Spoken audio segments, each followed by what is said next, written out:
Et si vous découvriez la pédagogie Montessori pour les enfants de 0 à 3 ans grâce à un podcast? Avec l'enseigne Cultura, on a créé le podcast Grandir et apprendre avec Montessori, qui, à travers une saison de 10 épisodes, présente les principaux matériels Montessori pour éveiller son jeune enfant. À quoi sert le portique? Qu'est-ce que les hochets développent chez les bébés? Je vous explique, pas à pas, dans chacun de ces épisodes, la façon de présenter le matériel aux enfants, la posture de l'adulte, les compétences clés qu'ils viennent développer chez l'enfant et la manière de les intégrer au quotidien de toute la famille. Ce podcast est disponible sur toutes les plateformes de podcast. L'ensemble de ces matériels de la marque Grandir et apprendre avec Montessori et Cultura ont été développés par l'enseigne et validés par moi-même.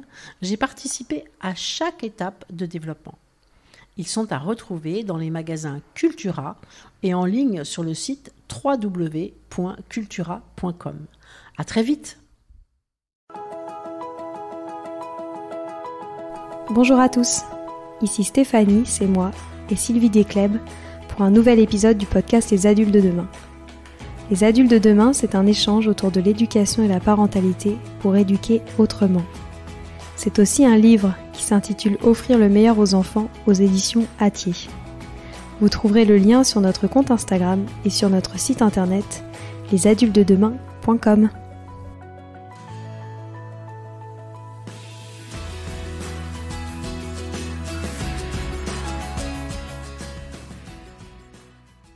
Voici qu'approche le moment des départs en vacances pour certains d'entre vous, et parfois les longs trajets en voiture peuvent être source de stress pour tous.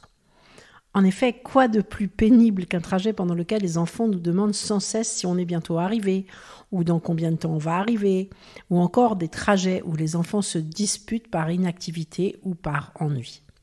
Je me suis donc dit qu'il était intéressant pour vous que je vous partage des activités faciles à organiser pendant ces trajets et pour tous les âges. Commençons comme d'habitude par les tout petits. Il existe des activités d'éveil adaptées aux voitures qui sont ludiques et très pratiques. Elles vont permettre à votre bébé de jouer tranquillement et de profiter du trajet de façon ludique. Je parle des petits miroirs dans lesquels ils aiment beaucoup observer qui ils sont, les livres à toucher, il en existe de toutes sortes, avec des textures différentes, avec des volets à soulever, avec des choses ou des animaux à découvrir, avec du son, avec de l'odorat, etc. Il existe aussi des livres en tissu que les bébés aiment bien. Vous pouvez aussi proposer des hochets suspendus ou différents types d'objets à suspendre, même des boîtes à musique. Vous n'installez bien sûr pas tout en même temps, mais vous faites tourner les objets une fois que le bébé s'en lasse un peu. La musique et les chansons occupent tout le monde pendant un certain temps. Écoutez des comptines et berceuses et chantez-les. Il existe plein de belles playlists ou albums à écouter qui raviront les oreilles de votre tout-petit. Je peux vous conseiller quelques jolis livres avec CD, mais qui ont aussi un QR code. Chez Didier Jeunesse, par exemple, les berceuses et baladines de jazz, à pas de velours, les plus belles berceuses du monde. Elles sont en vente directe sur Apple Store. Les histoires musicales et sonores de la collection AREUH, A-R-E-U-H, dont je vous ai déjà parlé. Cette collection a été imaginée et créée par Joe Witek suite à sa rencontre en crèche avec des bébés et des professionnels de la petite enfance. Ce sont des histoires qui jouent avec la musique des mots et stimulent l'acuité auditive des petits. Regardez sur Apple Music et téléchargez tout cela gratuitement. Constituez un petit sac dans lequel vous déposerez de nouveaux petits objets. Un hochet à agripper, une marionnette à main ou une marionnette à doigts, une balle texturée, un objet à mordiller, un petit bâton de pluie. La nouveauté va surprendre votre tout-petit qui va être accaparé par la découverte de ces nouveaux trésors car ils vont répondre à ses besoins essentiels et sensoriels. Le Spy Game, S-P-Y-G-A-M-E, c'est un petit sac fermé avec un empiècement transparent pour voir ce qu'il y a dedans. À l'intérieur, on met du riz, de la semoule ou des billes de polystyrène et des petits objets cachés que le bébé curieux va devoir retrouver. Vous en trouvez beaucoup sur Etsy. Le labyrinthe. Une perle ou une bille en bois est soigneusement cousue à l'intérieur de 2 tissus prisonnières. Un chemin est délimité. L'enfant doit faire rouler la bille dans le parcours de tissu ainsi délimité. C'est un exercice parfait pour l'éveil, la concentration et la dextérité. Le but de ce jeu est d'amener la bille de la première étiquette à la dernière en la poussant avec ses doigts. Pareil, ça vous en trouvez sur Etsy, ou alors j'aime beaucoup la boutique qui s'appelle Le Loup Pointu. Pour les enfants de 3 à 6 ans maintenant, je vous suggère les Quiet Books, Q-U-I-E-T, Books, qui sont très intéressants pour occuper les jeunes enfants pendant les trajets. La traduction est « livre silencieux » en français et son but est de proposer des activités ludiques calmes. Il s'agit d'un livre en tissu comportant des activités éducatives auxquelles les jeunes enfants peuvent participer. Chaque page d'un Quiet Book comprend des fermetures éclairs, des boutons à détacher, des nœuds et des objets en 3 dimensions avec lesquels l'enfant peut se familiariser. Les traditionnels livres cherchent et trouvent. Ce sont des livres dans lesquels l'enfant doit chercher et trouver des personnages, des animaux, des objets sur chacune des pages. Les enfants trouvent cela très amusant et cela les occupe pendant de longs moments. C'est parfait pour la concentration et le développement du sens de l'observation. Une trousse à fidget, F-I-D-G-E-T-S. Qu'est-ce que les fidgets ? Ce sont des petits objets qui encouragent la manipulation et qui permettent de s'apaiser et de se concentrer. Vous pouvez constituer une trousse avec ce type d'objets qui sont super satisfaisants et idéaux pour aider l'enfant à calmer son anxiété, à s'apaiser ou tout simplement à garder ses petites mains occupées à jouer. On peut y glisser un bâton lumineux, un tube sensoriel, une balle anti-stress, un ressort hélicoïdal arc-en-ciel, des cubes à encliqueter, un pop-it, une bouteille Spy Games, etc. Vous pouvez proposer aussi une tablette ou une ardoise magique pour dessiner ou écrire à l'infini, faire le jeu du pendu, écrire des mots, dessiner, c'est gagné. Tout est possible. Constituer un petit sac avec ses jouets préférés. Les enfants aiment bien avoir une routine. Cela les rassure de retrouver leur jeu préféré, en fait partie. Écoutez des histoires audio, des podcasts, Pomme d'Api, Histoire pour les petits, Les belles histoires, J'aime lire ou encore Mes premiers J'aime lire, la radio Pomme d'Api. Les histoires de Nono pour les enfants de 10 à 10 ans, Une histoire et Oli de France Inter, Wild podcast d'un reporter animalier à travers le monde. Bestiole, le podcast de France, des histoires en musique, le podcast qui fait découvrir la musique classique, des histoires en musique. Et mon application préférée, Alma Studio, réalisée par le célèbre DJ Martin Solveig, que Stéphanie avait interviewé pour ce podcast Les Adultes de Demain cette année. Donc j'utilise beaucoup personnellement cette application pour mes petits-enfants qui ont 4 ans et 3 ans et qui adorent. Ma petite fille m'a même dit l'autre jour qu'elle avait hâte de partir faire un long voyage au Cap-Ferret, ce qui prend à peu près 6h30 de route, pour pouvoir écouter toutes les histoires d'Alma Studio. Vous pouvez aussi jouer aux devinettes, les jeux de questions, devine à quoi je pense, des quiz de culture générale, un petit bac, chercher le maximum d'aliments commençant par une lettre, ou chercher des animaux, ou des métiers, etc.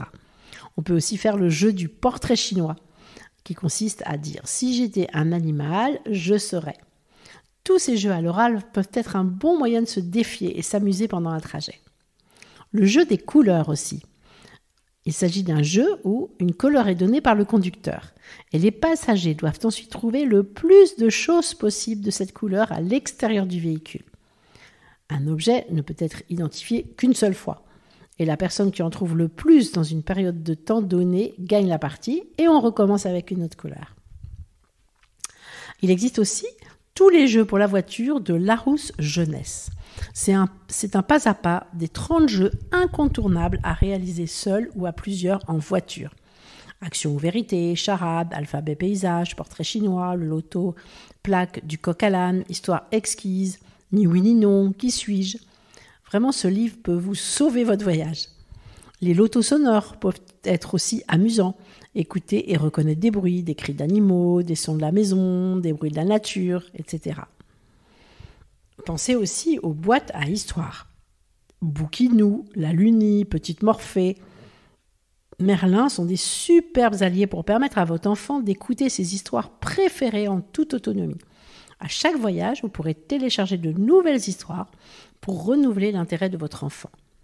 Je vous conseille de leur offrir un casque audio afin que chacun puisse écouter en fonction de ses goûts. Une chasse au trésor à observer et repérer en voiture ou en train.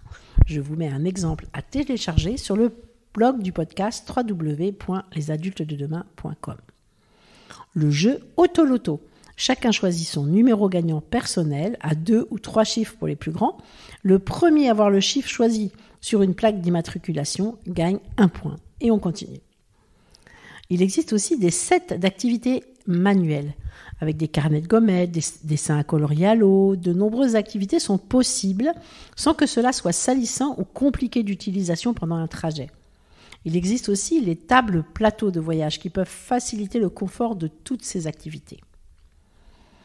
Pensez aussi aux petits jeux magnétiques. Les jeux de pistes à suivre magnétiques, les petits jeux à jouer aimantés seront aussi pratiques qu'amusants pour vos enfants. Maintenant, pour les enfants entre 6 et 9 ans. Par exemple, le jeu du « Devine qui je suis ». On choisit un personnage connu et à force de questions, on doit deviner de qui il s'agit. Je vous promets des fous rires assurés. Le jeu 52 drôles de choses à faire en voiture, édition 365. Il s'agit de 52 jeux de déduction, des jeux créatifs, des charades, etc. C'est un petit jeu à glisser dans la boîte à gants quand le trajet commence à être trop long. Vous pouvez aussi leur proposer d'écouter des épisodes de podcast. Par exemple, les Grandes Odyssées pour vous plonger dans les aventures des grandes figures de l'histoire. Graines de scientifiques, le podcast des petits curieux. Les histoires en musique de Radio Classique. Qui a inventé ? Salut l'info. Vous pouvez aussi jouer aux devinettes, les jeux de questions, de quiz de culture générale, un petit bac, chercher le maximum d'aliments commençant par une lettre, comme on a vu pour les plus grands. Pareil, le jeu du portrait chinois, tout ça convient aux 2 âges. Faire des blind tests, faire des blind tests sur des styles musicaux. Les dessins animés, les films, les tubes de l'été. Les jeux Smart Games, ce sont des jeux de logique, casse-tête, qui sont progressifs et se jouent tout seuls. Ils sont très intéressants et faciles d'utilisation et ils permettront à vos enfants de se creuser les méninges sans voir le trajet passer. Un jeu qui s'appelle le Perplexus, P-E-R-P-L-E-X-U-S.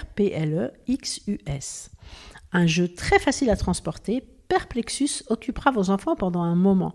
Il s'agit d'un casse-tête rond composé d'une bille à laquelle on va devoir faire suivre un parcours pour atteindre le 100. Ce qu'il y a de bien, c'est que rien n'oblige à reprendre au début à chaque fois.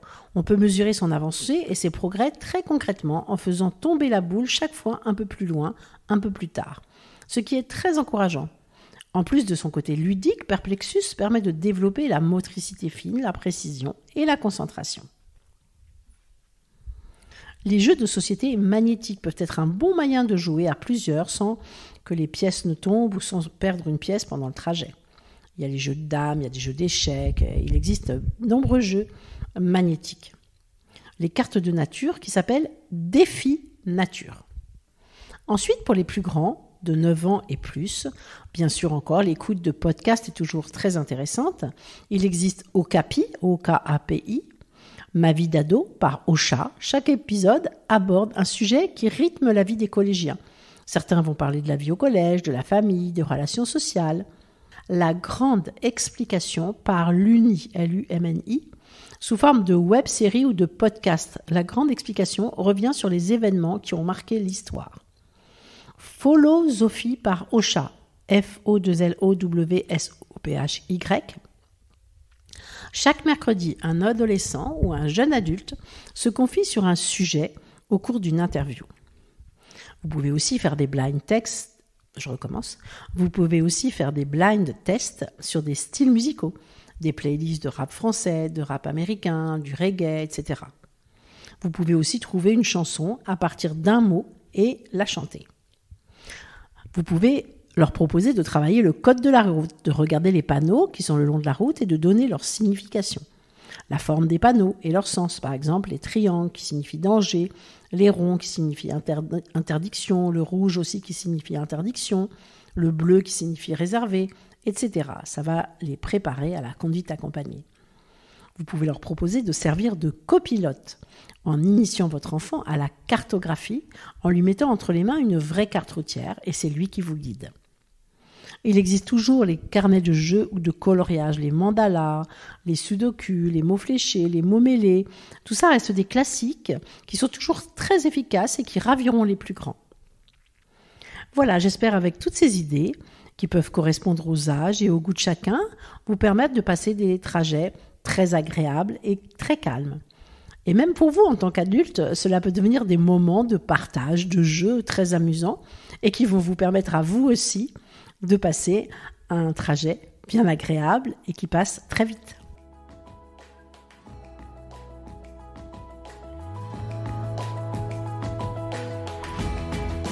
Voilà, c'est fini pour aujourd'hui. On espère que cet épisode vous a plu.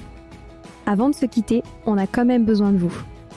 Si après avoir écouté cet exposé, vous ressortez avec plein d'idées pour apporter le meilleur aux enfants, n'oubliez pas de nous laisser 5 étoiles et un petit commentaire sur Apple Podcasts, sur iTunes ou toute autre plateforme d'écoute de podcast. Cela nous aidera à mieux ressortir et surtout à nous motiver pour continuer cette aventure ensemble.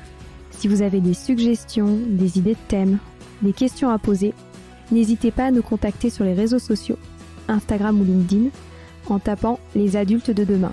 Nous serions ravis d'échanger avec vous. Si vous souhaitez en savoir davantage sur Sylvie, je vous invite vraiment à aller voir son blog sylviedescleb.com ou à la suivre sur Instagram en allant sur son profil sylviedesc, Montessori. Enfin, si vous souhaitez en savoir plus sur le calendrier des prochaines formations Montessori, rendez-vous sur www.apprendre-montessori.fr. On a hâte de vous retrouver vite et à très bientôt sur les adultes de demain.